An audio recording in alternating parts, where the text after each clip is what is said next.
Hey loves, welcome back to my channel. So today I have teamed up with my girl Jay from My Type of Organized, and we're both going to be sharing different ramen hacks.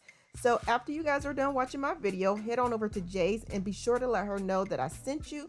But if you guys want to see how I make what I like to call ramen soup, then keep watching. So the vegetables that I chose for my soup include spinach, mushrooms, and onions. I'm later going to go ahead and add a little bit of garlic, and I'm also going to go ahead and add some seasonings. Also, you can use whatever vegetables that you choose. You'll also need some vegetable broth. Vegan ramen. I'm using this millet and brown rice ramen by Lotus Foods. And this ramen, you guys, I really love this ramen. Right here, I'm just showing you guys that it is vegan. The first thing that you want to do is go ahead and bring your vegetable broth to a boil. You can use as little or as much as you want. This carton was basically full, so I just went ahead and used the whole carton. Cook the ramen according to the package or according to your liking. While the ramen is cooking, we're just going to go ahead and make our vegetables. Right here, I'm just adding a little bit of extra virgin olive oil. Next, I'm going to add my onions. Right here is just some frozen garlic, but I'm not going to add that just yet because I do not want it to burn. I'm just going to cook down my onions a little bit, and then I'm going to go ahead and add that cube of garlic.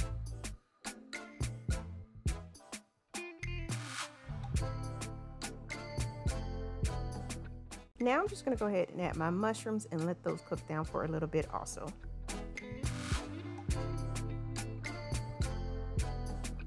Now I'm just going to go ahead and add my spinach. Since spinach does not take that long to cook, I'm adding it last. If you're using kale or something else, you want to go ahead and add that right after you add your garlic.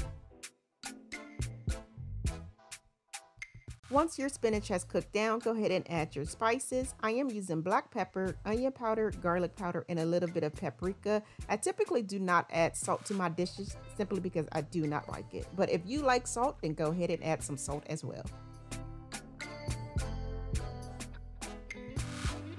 Once your spices are well mixed with your vegetables, go ahead and just add your vegetables to the pot of ramen. Right here, I'm just adding the rest of my spices, and then I'm just going to go ahead and mix everything together well. And now our ramen is ready to eat. If you guys enjoyed this video, go ahead and give it a thumbs up, and also hit that subscribe button and that notification bell so that you're notified each and every time I upload a new video. Please do not forget to go check out Jay's video. If you guys are coming over from her channel, let me know in the comments down below. Also, let me know what type of vegetables you guys use in your ramen, or if you use tofu or some other type of plant-based protein. But as always, thank you all so very much for watching, and I'll talk to you in my next video. Bye.